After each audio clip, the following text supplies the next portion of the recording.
오늘 우리에게 주신 말씀은 이사야서 53장 4절부터 6절 말씀입니다. 제가 가지고 있는 구약성경 1033페이지 이사야 53장 4절부터 6절 말씀입니다. 이사야 53장 4절부터 6절 말씀 제가 봉독해 드리겠습니다. 그는 실로 우리의 질고를 지고 우리의 슬픔을 당하였거늘 우리는 생각하기를 그는 징벌을 받아 하나님께 맞으며 고난을 당한다 하였노라. 그가 찔림은 우리의 허물 때문이요 그가 상함은 우리의 죄악 때문이라. 그가 징계를 받음으로 우리는 평안을 누리고 그가 채찍에 맞음으로 우리는 나음을 받았도다. 우리는 다 양 같아서 그릇 행하여 각기 제 길로 갔거늘 여호와께서는 우리 모두의 죄악을 그에게 담당시키셨도다. 아멘. 여러분, 오늘은 종려주일입니다. 종려주일은 예수님께서 나귀를 타고 예루살렘으로 입성하신 사건을 기념하는 날이죠. 이 사건은 예수님께서 예루살렘에서 겪으실 일들이 어떤 의미인지 보여주고 있어요. 나귀는 짐을 나르기 위해 필요한 짐승이죠. 예수님께서는 예루살렘에서 하실 일은 짐을 대신 지는 일이라는 것을 보여주고 있죠. 그러면 예수님은 누구의 짐을 대신 지으셨을까요? 많은 사람들은 예수님께서 세상의 모든 사람을 구원하기 위해서 죽으셨다고 말하고 있죠. 그 중에서도 예수님께서 우리 죄를 위해 십자가에서 죽으셨다는 사실을 믿는 사람만 구원을 받는다고 주장을 하죠. 그러나 이런 주장은 잘못된 거예요.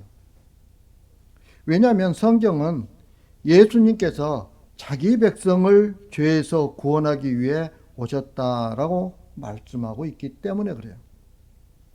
십자가 은혜는 세상 모든 사람이 아니라 자기 백성으로 한정되어 있죠. 그런데 예수님의 백성은 자기 노력으로 예수님을 믿어서 되는 것이 아니에요. 이미 창세전에 하나님께서 당신의 백성으로 선택하신 거죠.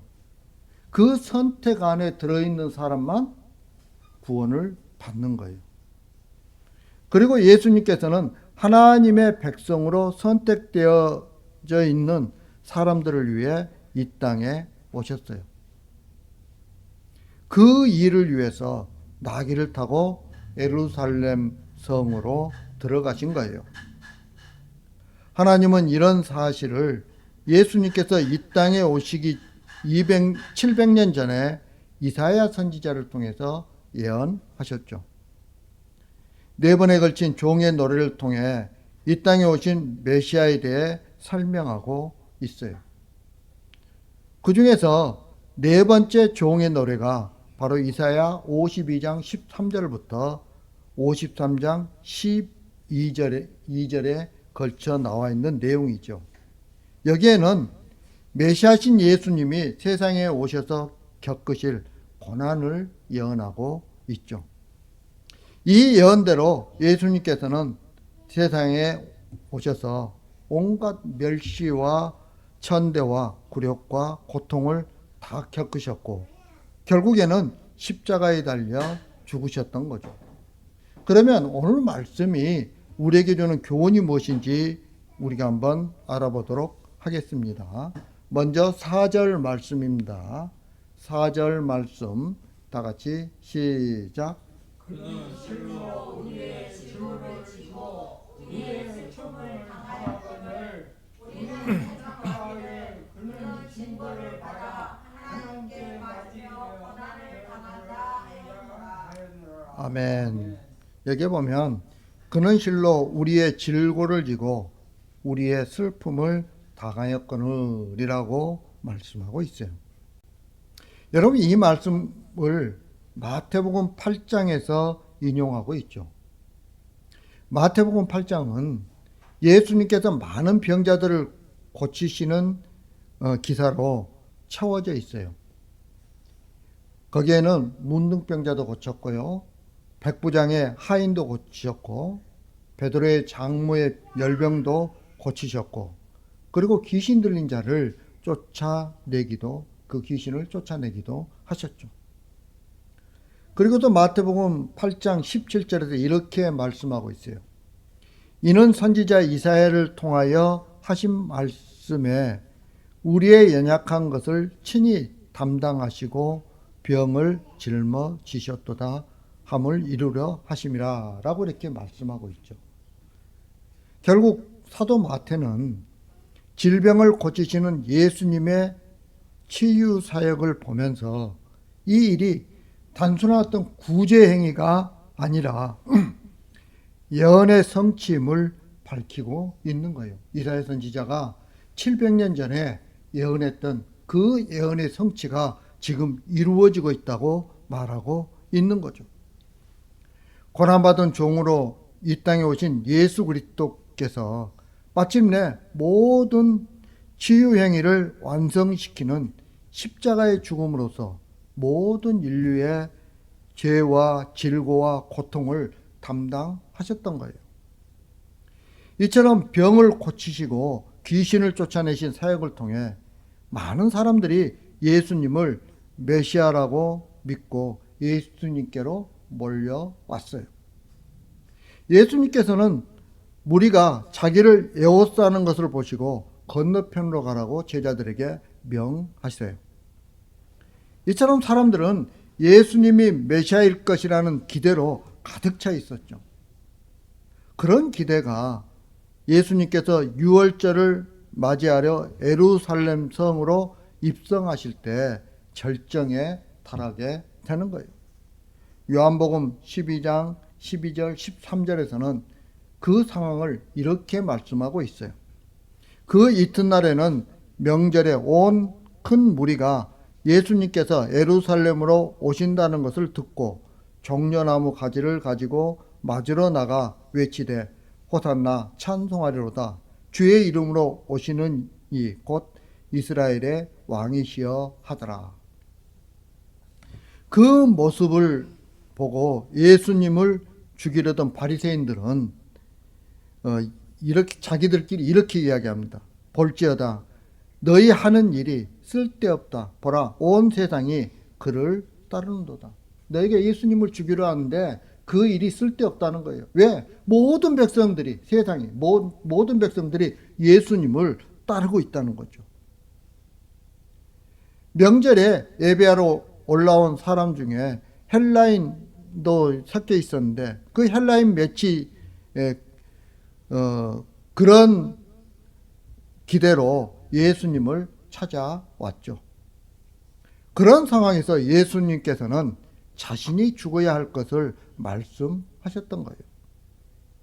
그 말을 들은 무리들이 우리는 율법에서 그리스도가 영원히 계신다함을 들었거늘 너는 어찌하여 인자가 들려야 하리라 하느냐. 이 인자가 누구냐라고 말하고 있어요. 무슨 말이냐면 메시아는 죽지 않는다는 거예요. 메시아는 죽지 않는다는데 우리는 당신이 메시아라고 당신을 찾아왔는데 당신은 왜 죽느냐고 하느냐는 거예요. 성경 말씀과 다르지 않냐는 거예요. 메시아는 죽을 수 없다는 거예요. 그래서 인자가 누구냐고 질문을 하고 있는 거죠. 문제는 예수님의 제자들도 이 사람들과 같은 생각을 가지고 있었던 거예요. 그래서 겟세마네 동산에서 제자들이 근심에 사로잡혀서 졸고 있었던 거죠. 왜냐하면 메시아가 죽을 수 있다는 사실을 받아들일 수 없는 상태에서 예수님의 말씀에 실망해서 그들이 기진하고 있기 때문에 그러는 거예요.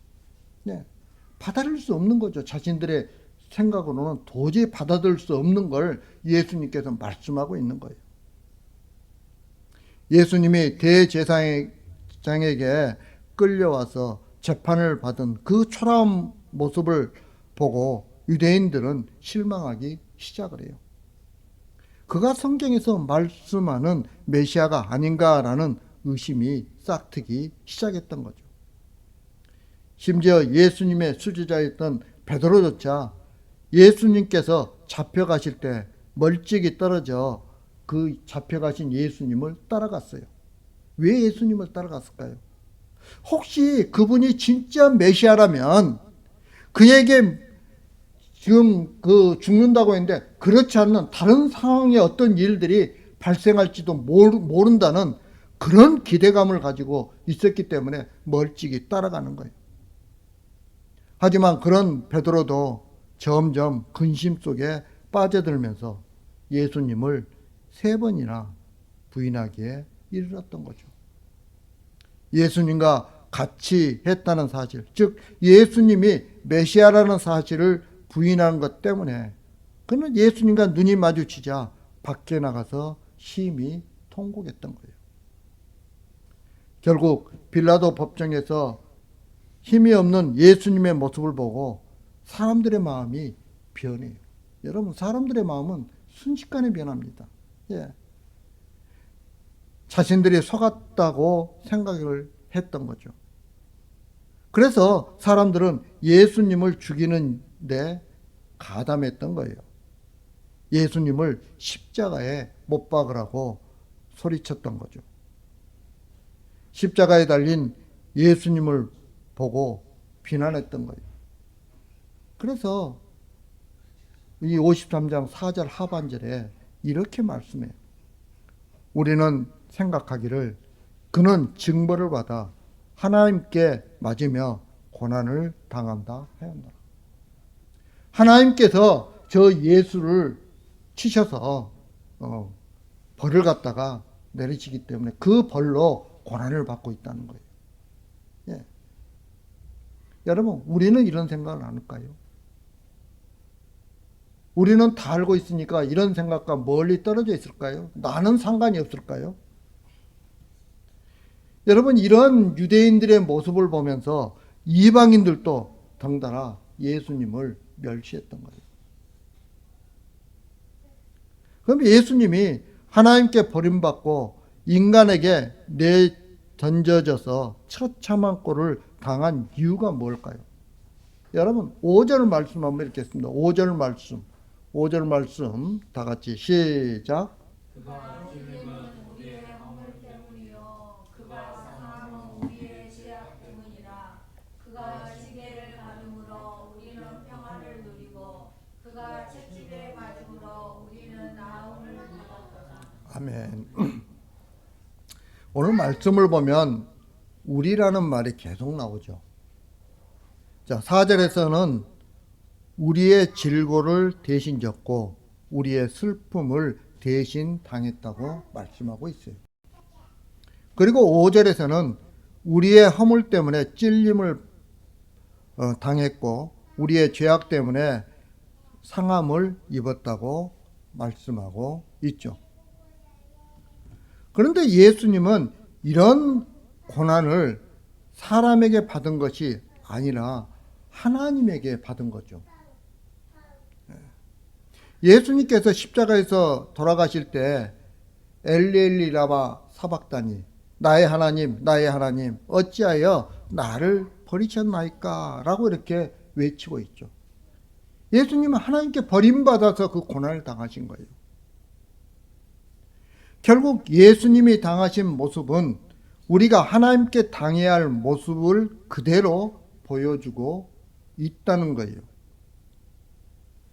따라서 예수님의 버림받음이 곧 우리들이 버림받아야 할 모습이고 예수님의 처참한 모습이 곧 우리들이 당해야 할 처참한 모습인 거죠. 즉 우리에게 부여할 진노를 예수님에게 부으면서 인간을 향한 하나님의 마음이 어떤가를 보여주고 있는 거예요.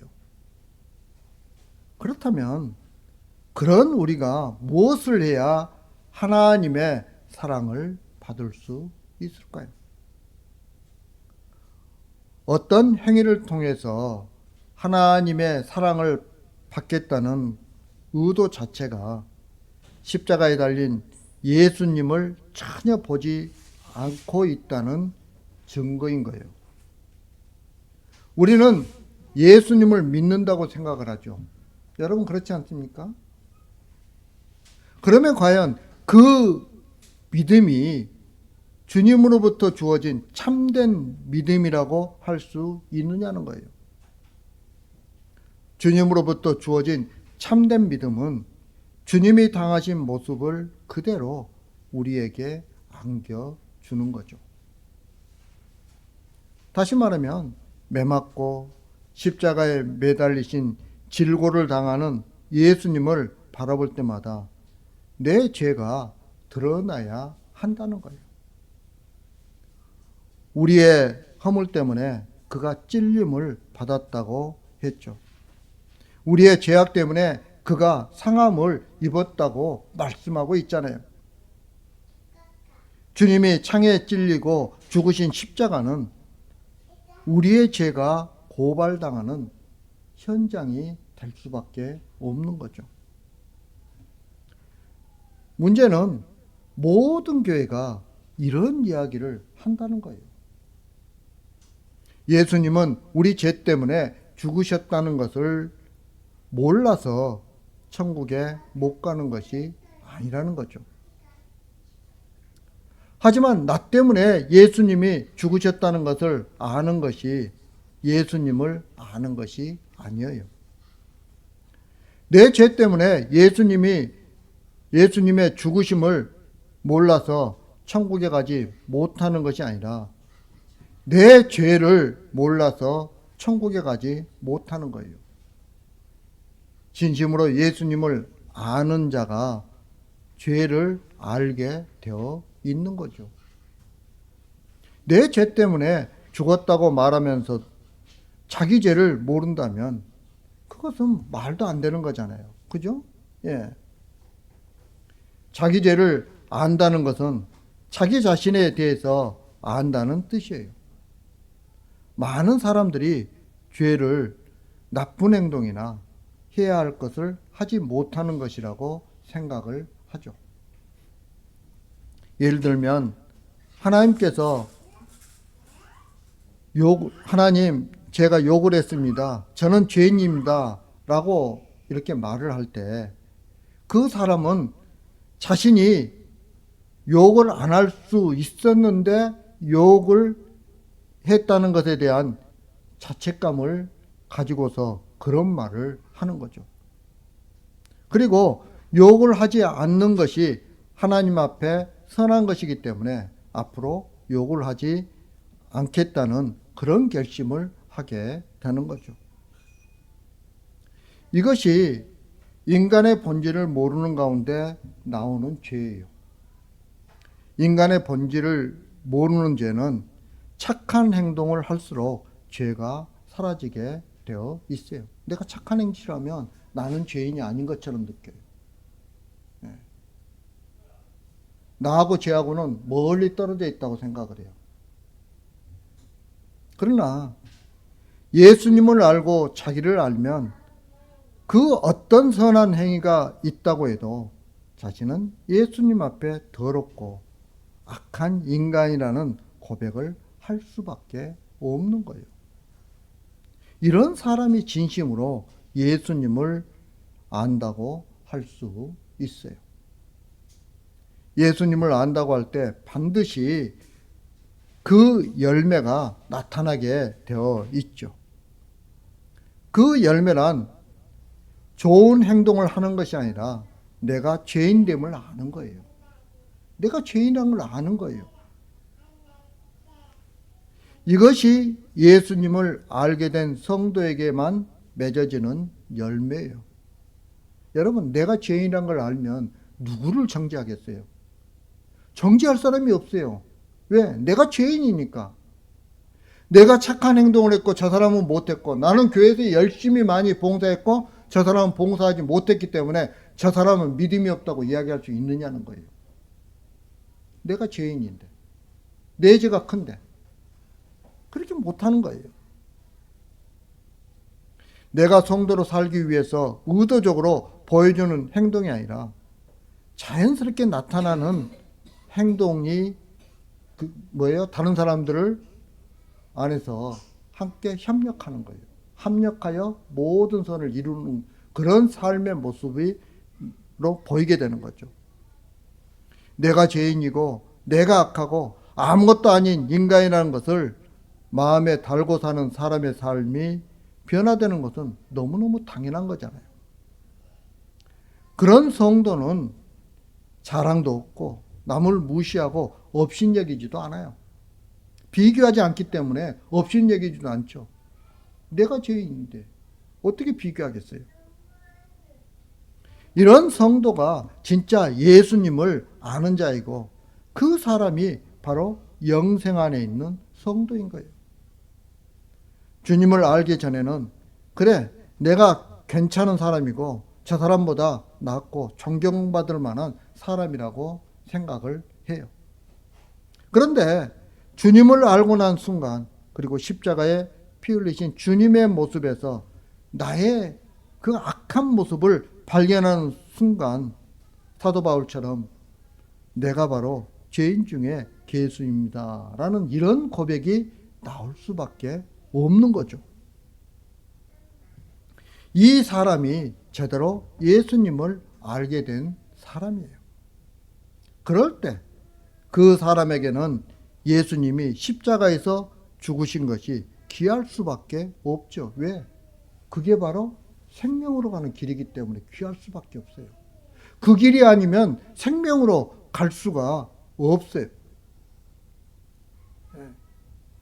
그리고 그 십자가 보혈이 나에게 말할 수 없는 축복이고 그 속에서 하나님의 사랑이 어떤 것인가를 비로소 깨달을 수 있는 거죠. 그렇게 되면 세상에서 어떤 일을 겪는다고 해도 주님이 계신다는 것만으로도 힘을 얻고 기뻐할 수 있는 삶을 시작하게 되는 거예요. 그래서 여러분 초대교회에서 많은 성도들이 그 엄청난 고난 속에서도 찬양을 할 수가 있는 거예요. 자기를 아는 사람은 절대 자기 자랑을 못해요.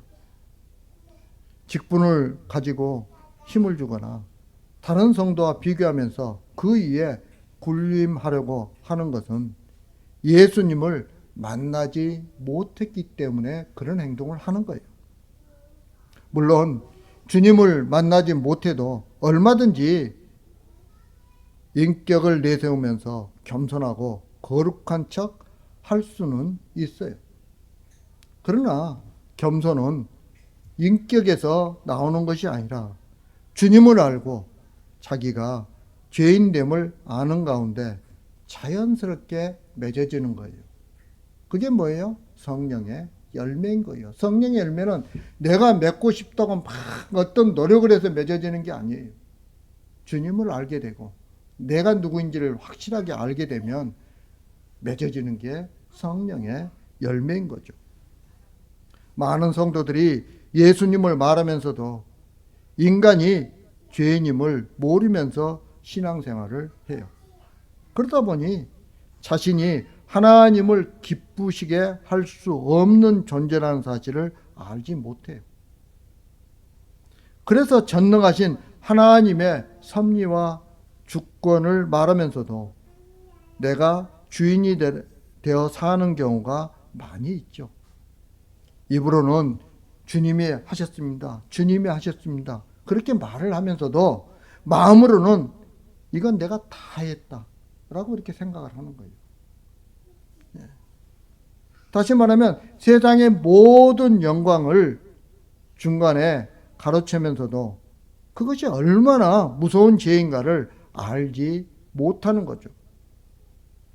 우리가 진심으로 예수님을 알게 되었다면 우리가 할 수 있는 일이 무엇이냐는 거예요. 그것은 자신이 얼마나 악하고 못난 인간인가를 고백하는 것밖에 없어요. 사도 바울처럼 죄인 중에 괴수라고 그러잖아요. 자신. 우리가 볼 때 사도 바울이 어떻게 죄인 중에 괴수입니까? 그럼에도 사도 바울이 느끼는 그 마음 가운데 그게 예수님에 비교하면 죄인 중에 괴수인 거죠. 예. 여러분,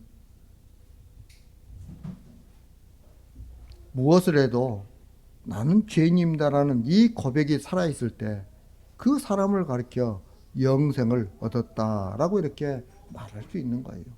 우리는 이 사실을 꼭 기억해야 되는 거예요. 이제 말씀을 마치려고 합니다.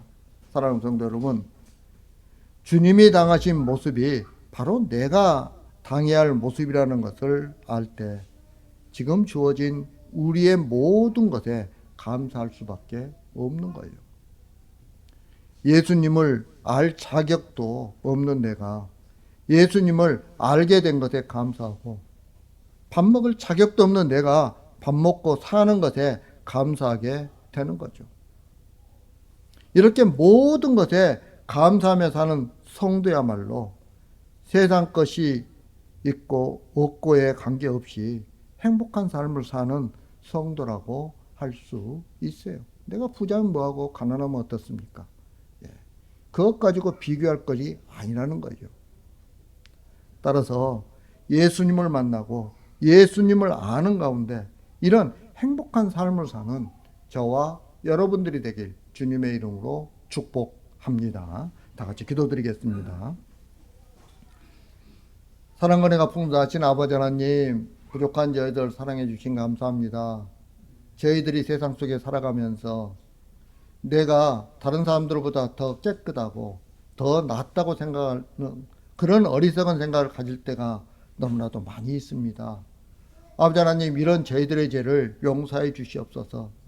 정말 저희들이 십자가 앞에서 나의 죄를 발견하고 그 하나님의 크신 은혜와 사랑을 깨닫고 그리고 항상 감사하며 살아갈 수 있는 주님의 귀한 백성들 되게 하여 주옵소서.